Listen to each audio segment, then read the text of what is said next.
Chers amis internautes, bonjour, bonsoir. Ça dépend de l'endroit où vous me suivez à ce moment.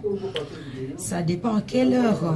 Surtout du côté Montréal, à cette heure, si vous êtes à peu près en pleine nuit, moins 6 heures du temps. Je vous dis merci déjà de m'avoir accepté derrière vos caméras, derrière vos écrans, vos tablettes et tout, vos télévisions. Là, au jour d'aujourd'hui, avec votre mission Vérité Flash présentée par votre humble servante Blandine Sako, qui a toujours été votre esclave pour vous amener les news comme d'habitude sur Paris. Étant donné que j'habite Paris, mais quand même je peux me déplacer aussi dans le monde entier. Voilà, derrière la caméra, je remercie aussi messieurs, entre guillemets, qui n'aiment pas trop qu'on puisse parler de son nom aussi. C'est un grand personne qui a toujours été là pour moi, pour m'assister dans toutes mes émissions. Voilà, sans plus tarder, nous sommes actuellement chez monsieur Serge Kabangou. Studio Serge Kabangou, que vous connaissez la plupart des artistes ou musiciens qui ont toujours été là pour faire leur enregistrement, pour promouvoir leur prochain album et tout. Et là, au jour d'aujourd'hui, je suis venue juste rendre visite à grand-père Ben Sebozi Boziana, qui est parmi les anciens des artistes qui ont pu faire du mieux qu'ils peuvent pour promouvoir, pour se faire marquer aussi dans le domaine musical. Donc je ne vais pas m'attarder plus là-dessus. Et au jour d'aujourd'hui, les anciens musiciens, Bengi Bango, musiciens Yakala, pour que les belé bazalaka reconnaissante, mais quand les autres comme singa babimisi on hommage à grand-père Ben Sebozi Boziana. Donc dans autres na yebité idée on est hôtel wapi, est-ce que bango pe bazala bengra na yebité bon.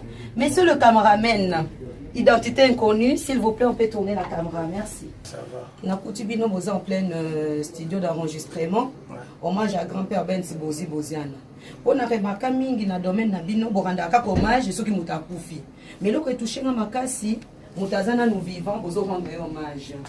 Comment ça se passe? Idée wane utaki wapi pa na yo et pas bino nyonso ou bien nana pesa ki idée wana s'il vous plaît. Commencez déjà à vous présenter pour la bateau. Merci la di miyembe. Ni ba ebingai vi azongai petit azana mande futi. Déjà mi mangai ba poto.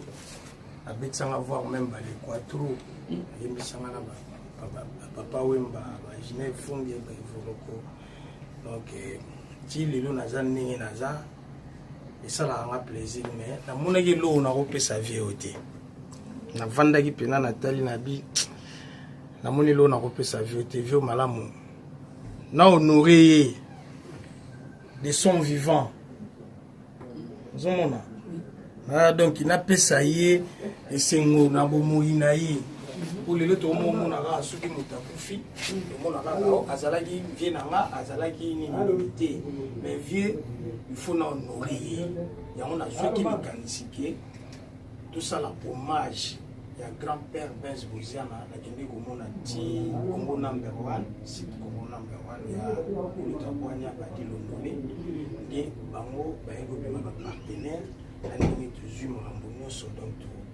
tout ça là hommage à grand-père le 19 avril l'espace Mosaïque, c'est juste derrière gare il y a Noisy-les-5, donc 5 minutes à pied, donc voilà.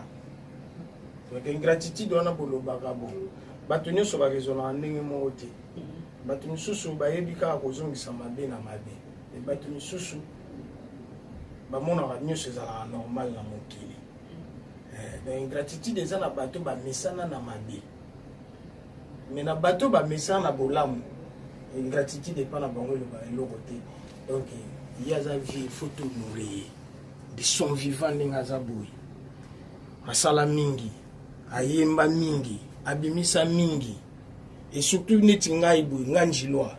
Donc anti-choc eza orchestre yo ezaki soutenir mingi na bana njili yo ka balili bandi soin ba chirichara ba dukure. Donc vous mona batu wana tout les presque banda ko yemba à l'époque ezalaka mingi banjilwa au mona pe na orchestre ezaki ka banjilwa. Donc na koma itina point wana Nathalie biso to ki ba petit na to côté na que c'était mais on a donné que anti-choc de bêta chaque samedi na njili na et pas y avait na bien des casiers donc les où on a commis le vieux na bien na tindeli na bi que hommage via bino il pour ça na poto donc ya moni na monaki na sala ya pour na vie donc c'est ça quoi. D'accord, merci beaucoup. Juste une deuxième question avant étant donné que devoir on sous Zelayo. Ça fait combien de temps vous avez un anti-choc en fait? Ngai na beti na anti-choc 96 ne to pas 96 97 99 na sali album ya Bana Saint Gabriel position yebani mais vous sala na le quattro de langa auto imana bango na sala pe animation mulume yoyo ololo lekela bakaji mwana mama yoyo grand-père unangi ololo donc bilo wana tout temps on a zonga ki pena na taille na biti na zwa ba mati pour na vie oyo na zwa ba mituka pour na vie oyo na viva ba vie mo boy pour na vie oyo vieux ya matsanga ba vieux ya bamboka na bamboka donc na mona elo na kozong silika ya wana bomoi na ye. OK, merci beaucoup papa Nadi Niembe. Juste peut-être moi mbote pour na bato yo de mingi et puis on peut ça bango programme pe ya ba séance prochainement ya studio bato pe bana besoin mabanga auto libérer aussi. Ouais, donc séance les amis grand-père on peut ça programme à séance à studio mais ngana pesi ba fan nyonso ya grand-père Benz na ba fan nanga na ba fan anti-choc nyonso le 19 boya de soutenir vie oyo asali mingi 19 avril l'espace mosaïque voilà les sec boya ebele vie a oyemba na eti mais toujours honorer a revendre na ye mais biso ancien ya groupe anti-choc biso nyonso grand complet tozala wana tobeta et puis na baninga na biso ba orchestre mususu boya donc voilà quoi. Merci beaucoup, monsieur Nadi. À très bientôt et bon courage à vous. Merci. Voilà, sans plus tarder, je vais rapprocher juste je me permets quand même de m'asseoir à côté des grands-pères Benz Boziana, qui est l'icône quand même de la musique congolaise. Grand-père, bonsoir. Bonsoir, Blanc. Bonne santé. Bonne santé, ça va. Bon, bienvenue sur Paris. Ouais, merci. D'accord. Bonsoir, papa. Bonsoir, maman. Vous avez madame? Si, très bien. D'accord. Moi, comment s'il vous plaît? Platini. Platini Louis. D'accord, merci. Papa Nangai, grand-père Benz Boziana. Toyembango, Yalombango Penza. Pour l'ingénieur Serge Kabango, il y a une petite. Il y a une petite à 4 mini, un grand-père Benz Boziana. Hommage à Lelo. Et moi, je me suis permis à Koya pour te solo la mouké. Naïbte ero aprena ki que hommage ezo sala mapona yo. Écoute ki on a position nini côté nini na mboka nini ozalaki. Ma solo o ezoki nga déjà tant on a dans la kin. On a dans la kin de ma solo ezoki que bon faut bangba ça elanga hommage bon na mona yango mabete. Na mona yango mabete, na mona que bon ils a idée bien que parce que bon moyen à empêcher ça parce que ma petite va jouer idée là net il a dit à jouer idée là moi je bon parce qu'il y a encore mon avis non c'est bon il y a pas de problème mais pour ça il on en est là bien. Merci beaucoup. Alors et cause à la single il y a combien de chances s'il vous plaît? Sikoyo makamoma joana eza makambi mususu sikoyo neti featuring oyo toza nango na osala featuring na Fere oyo déjà c'est makambi surtout donc eza single ozala bon quand on dit single eza un moment comme single la biso et comme nango ba 3 ba 2 ba 6 ba 3 4.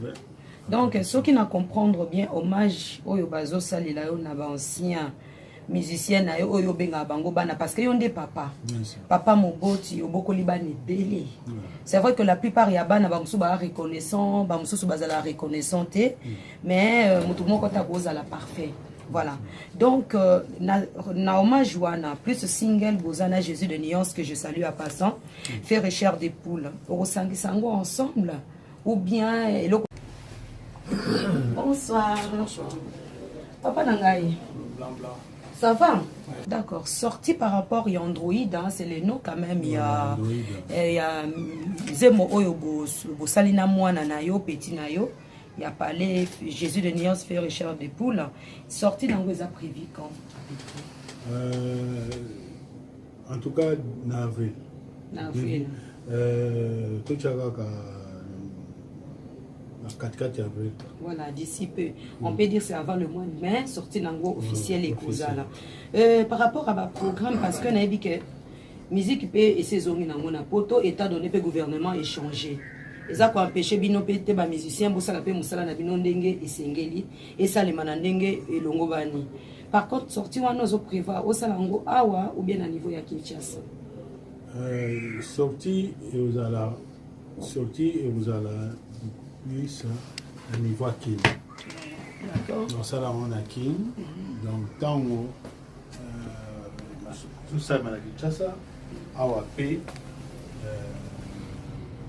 Ma solution ça. Nous avons en même temps. Donc ça là un système là. Mais il va que tout ça c'est quoi le système le changement. Le système tout à fait, twin, l'argent, tout voilà. Tout ça on attend sous il faut la langue va céder, on va me belé donc ce côté quand on va la monter dans la mukuse donc d'accord, merci beaucoup grand-père, on appelle ça Liloba.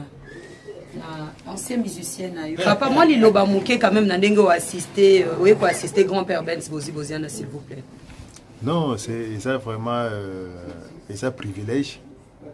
En plus c'est un honneur. Na vanda na icône ya musique congolaise pour esika moko en plus ba aussi les logos moko za pour honorer surtout carrière musicale. Donc on a vraiment plus honoré donc ngana yaki comme enfin la général de fa on a GNG petit naïe et puis naïe okuta na kaka na événement au kaka ndenge pour na général de fa. Tout à fait. De toute façon, on va le récupérer après en image le vieux Djene parce qu'il vient de m'apprendre aussi comme quoi qu'il n'y a pas contribué un hommage nayo. Mais évitez ce qu'on a qui au courant ou pas grand-père Benz Bozi. Non, on a ça au courant. On a fait la guitare, on a monique Djene dans la carte Masoli. Vraiment, on a dit que Masoli c'est similaire. D'accord. Na moni ba pese liste moulaye zaliawa par rapport ya bana nayo, ancien musicien nayo.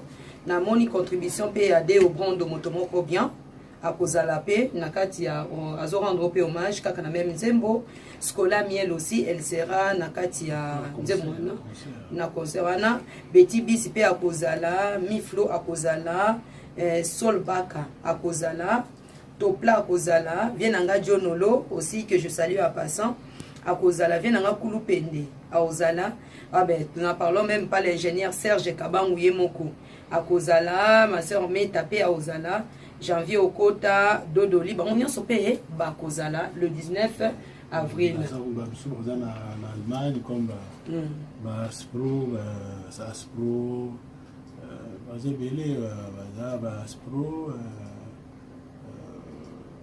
bon. D'accord, merci beaucoup. On a évité ce que moi, parce qu'on est venu juste à la séance. Il y a l'album Nayo, Nzembo Nayo, Android, Oyemina, Jésus de Nuance, faire chair de poule qui sera d'ici peu sorti dans Bangola. Sorti dans le prévu na mi-avril. Ce qui moi, avant, il y a fait ça, moi, il y a Souka. Moi, stratégie à mon keto, mais quand même, nous goûter mon cœur, grand-père. C'est facile. L'ingénieur. Serge Kabangu Azoya, l'ingénieur Serge Kabangu, ou Afandisi Masoro, la rate Mboko. Et puis moi, Liloba Pe à Mouké, s'il vous plaît, monsieur le caméraman. Celui qui va limiter Talibango. Voilà. Bandimate Banane. Ingénieur, ça va, papa? Ça va. Moi, Liloba Mouké, pour la Moussala, Oyo, Jésus de Nuance, faire chair des poules. À sali plaisir na grand-père Benz Bozana. C'est vrai que yo côté mixage ma camion sondé na mabo. Nze mwana est recobima vraiment. Yo qui déjà vanga ingénieur. Si. Bon, nande mo yo ke li son. Ezande ni est-ce que ça makaba bolingo to donc ça makambuga bolingo. Obi ba Donc il va chanter de charme, il faut baser plus dans le cas d'amour. Donc on va aller donc grand-père va chanteur de charme et Ferrego la passe sur chanteur de charme. Donc bah il y a Android. Donc boyo kasiko histoire moi Android donc vraiment ils a très kitoko. Donc déjà bah chanteur Mouro bah il va très bien. Donc rien à dire. Donc boyo bara qui boza au CP là. Chanteur de charme et à voix cassée. Donc bozo Rosanne Nazali, ma cassure wana à côté à la Bolobo. Ferrego la passe mission au table chanteur là. La charme au côté à Bas Congo. Voilà. Bon c'est là donc Bas Congo contre Maindombe donc ça blague était la charme bon c'est donc qui toque vraiment rien à dire. En tout cas prochainement tu vas kozwayo na musala munene ozo sunga ba ndeko na biso o baza ba artiste musicien ya pas ces ala ya mibali donc ozo pena pour ba histoire na yo. Moi je me reviens bato ba idée na ngate télé réalité la vie de Serge Kabango ko bananda ku tiko ya musala na yo combien de heures tu passes derrière tous ces écrans tout ba machine otozo mona awa donc prochainement vraiment je viendrai exprès que pour toi. J'en profite en même temps pour nous opesa moi sinon boté na bande ko na ngai bana na biso nyonso plus votre famille en tout cas. Merci. Et je suis très ravie quand même. Merci. Maman Lila, oui c'est vrai, sœur Lila, Azabousen Azambe Mounene, merci en tout cas. Moi, extrait mon pied, Kotokata, s'il vous plaît, ingénieur. Quelques minutes. Olingo yo na pesa yo kambote andimaki te ekoki kozala bo mabina ezalaki ya biso mibale oya misato kala tanga bolingo na misapi mabe tukamona mokola mila la vie. Voilà, c'est bon, Balobito, les années nous tous cocktail en haut, hein. Nandenge na biso anti-choc quoi ponga pe naza muto anti-choc c'est comme ça bino bato bolobi na bino parce que nga na petite a parlé à grand-père Bez Bozi Boziana na pesi copine nanga aza mwana liboso à grand-père Bozi Boziana Arlette que je salue à passer ba gros bisous na pesi maman na ngai yo azali voilà oyo azali ma Fati maman na ngai a parlé ba gros bisous en tout cas nga batela biso vraiment kitoko makasi maman motema munene nzamba batela bino. Retrouvez-nous comme d'habitude Vérité Flash avec Blondine Moussako dans quelques jours hein. Merci beaucoup. Check.